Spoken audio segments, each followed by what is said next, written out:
رات بھر مالک کے دروازے پر پہرا دیتا ہے کہ میرا مالک مجھے روٹی دینے والا اس گھر میں رہتا ہے. ایک روکھے سوکھے ٹکڑے کے شکر میں پوری رات جاگ کر پہرا دیتا ہے. ہم نے اپنے رب کریم کے کروڑوں تر لقمے کھائے ہیں.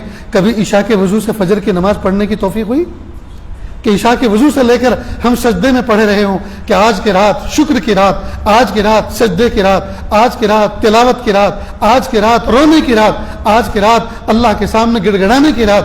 میرے پیارے رب نے مجھ پہ کتنے بڑے بڑے کرم اور احسان فرمائے ہیں.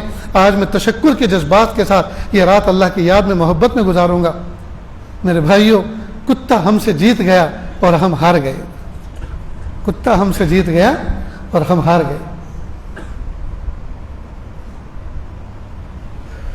اللہ اکبر کبیرہ, اللہ اکبر کبیرہ.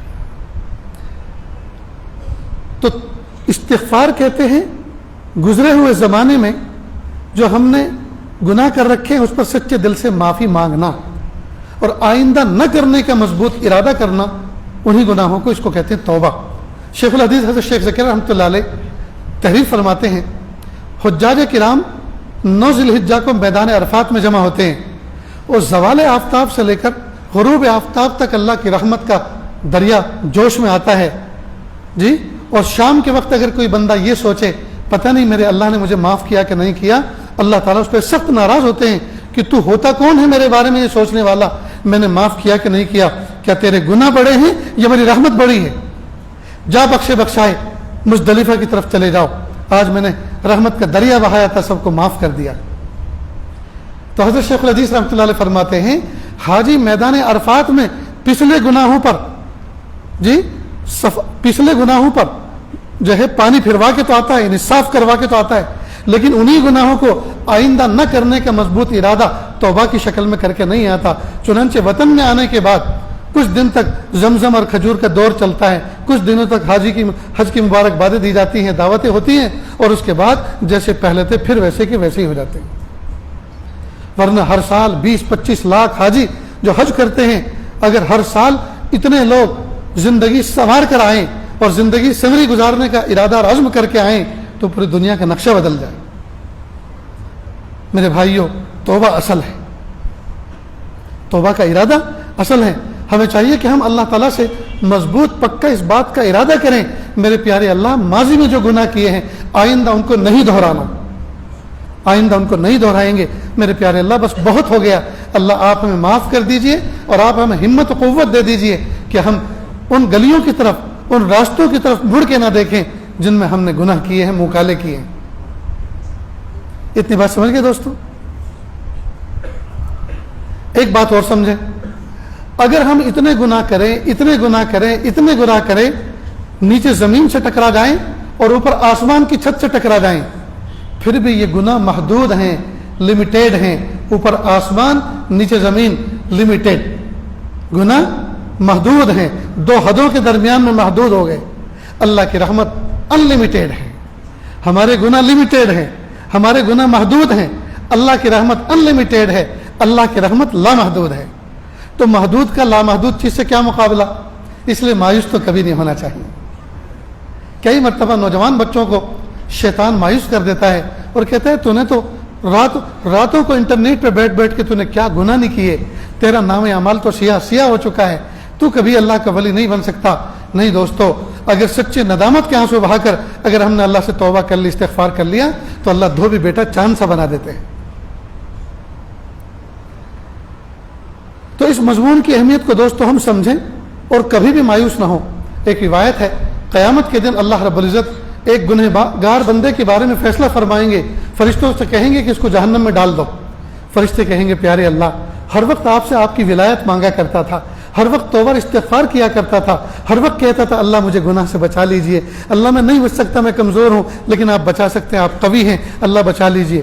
باوجود جاننے کہ اللہ فرمائیں گے یہ مانگتا تھا کہ ہاں پیارے اللہ آن ریکارڈ موجود ہے, ہم ایویڈنس ہے, ہم گواہ ہیں, آن ریکارڈ موجود ہے.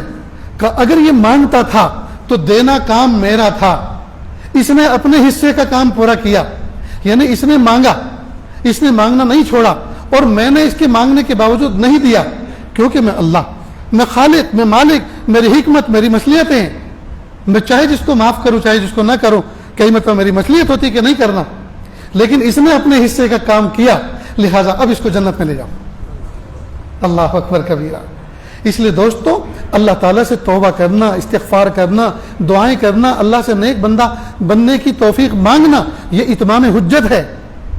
قیامت کے دن فرشتے ہماری طرف سے کہیں گے پیارے اللہ یہ آپ سے سدھرنے کا کام کیا کرتا تھا، مانگنے کا کام کیا کرتا تھا۔ تو یہ دعائیں، یہ نیتیں، یہ توبہ اور استغفار ہمارے لیے حجت بن جائے گی اور اللہ ہماری مغفرت فرمائے۔ تو کریں گے نا دوستو؟ اب یہاں ایک بات سمجھ لیں دوستو، مغفرت ہماری ہوگی اللہ کے فضل سے اور جنت ملے گی اللہ کے فضل سے۔ ہم سوچیں ہماری نمازیں، ہماری طاعت و عبادات ان کی وجہ سے جنت ملے گی، نہیں، اصل تو اللہ کا فضل متوجہ ہوگا، اس سے ملے گی۔ تو پھر کیا اعمال کرنے چھوڑ دیں؟ نہیں، اعمال کرنا چھوڑنا نہیں ہے، ان اعمال کی برکت سے اللہ تعالیٰ کا فضل متوجہ ہوگا۔ اس کو ذرا ایک مثال سے سمجھیں۔ گھروں کے اندر بچیاں ہوتے ہیں، چھوٹے چھوٹے بچے، تو جب ماں روٹی پکاتی ہے تو بیٹی کہتی ہے امی میں بھی روٹی پکاؤں گی، تو ماں تھوڑا سا گندھا ہوا آٹا اس کو دے دیتی ہے، اور وہ بچی اس کو گول گول بناتی ہے، اس کی گیند بناتی ہے، دیوار پر رگڑتی ہے، فریج پر رگڑتی ہے، پتھر پر، ٹائل پر، اور دنیا بھر کا کچرا اور اس میں میل شامل ہو جاتا ہے۔ اس کے بعد پھر وہ کھیل کے جب تھک جاتی ہے تو اس کی وہ روٹی بنانے کی شکل بناتی ہے، اور وہ روٹی جیسی گول تو نہیں بنتی، شری لنکا جیسا کوئی نقشہ بن جاتا ہے۔ پھر وہ روٹی کی شکل لے کے جاتی ہے، امی میں نے روٹی بنائی مجھے سیک دو، تو ماں اپنی روٹی توے سے کنارے کرتی ہے اور اس بچی کی روٹی سیک دیتی ہے، اور جب سیکھ جاتی ہے تو اس کے دامن کو پھیلواتی ہے اور اس کے دامن میں وہ روٹی ڈالتی ہے کہ جاؤ ابو کو اسٹڈی روم میں جا کے دکھاؤ کہ میں نے روٹی پکائی ہے، اور کہتی ہے ابو ابو دیکھو میں نے آپ کے روٹی پکائی۔ باپ خوش ہوتا ہے، بچی کو سینے سے لگاتا ہے، انعام دیتا ہے، پیشانی کو بوسہ دیتا ہے، ہاتھ کو بوسہ دیتا ہے۔ سچ بتاؤ دوستو، یہ روٹی کھانے کے قابل ہے؟ یہ کھانے کے قابل نہیں تھی، اس میں تو دنیا بھر کا میل ہے۔ پھر انعام کیوں دے رہا ہے؟ روٹی کی خوبصورتی پہ نہیں دے رہا، اس بچی کی کوشش پر دے رہا ہے، اس نے روٹی بنانے کی کوشش کی۔ خدا کی قسم میرے اور آپ کے اعمال اس بچی کی روٹی سے بھی گئے گزرے ہیں، ان کا کچھ آنے والا نہیں ہے، لیکن چونکہ ہم نے کوشش کی، نفس و شیطان کو دھکا دیا، اللہ کے سامنے جا کے اپنے آپ کو پیش کیا، بس اس کوشش پر اللہ خوش ہو جائیں گے اور اللہ کا فضل متوجہ ہوگا۔ تو دوستو اللہ تعالیٰ سے دعا ہے اللہ تعالیٰ کہنے سننے سے زیادہ عمل کی توفیق عطا فرمائے، ہمیں توبہ طائب ہونے کی توفیق عطا فرمائے، روزانہ ذکر و اذکار کے ساتھ، تلاوت کے ساتھ، نمازوں کے اہتمام کے ساتھ، حسن اخلاق کے ساتھ ایک بہترین شہری بن کر بڑوں کے اکرام کے ساتھ، چھوٹوں پہ شفقت کے ساتھ زندگی گزارنے کی اللہ ہمیں توفیق عطا فرمائے۔ وآخر دعوانا ان الحمد للہ رب العالمین۔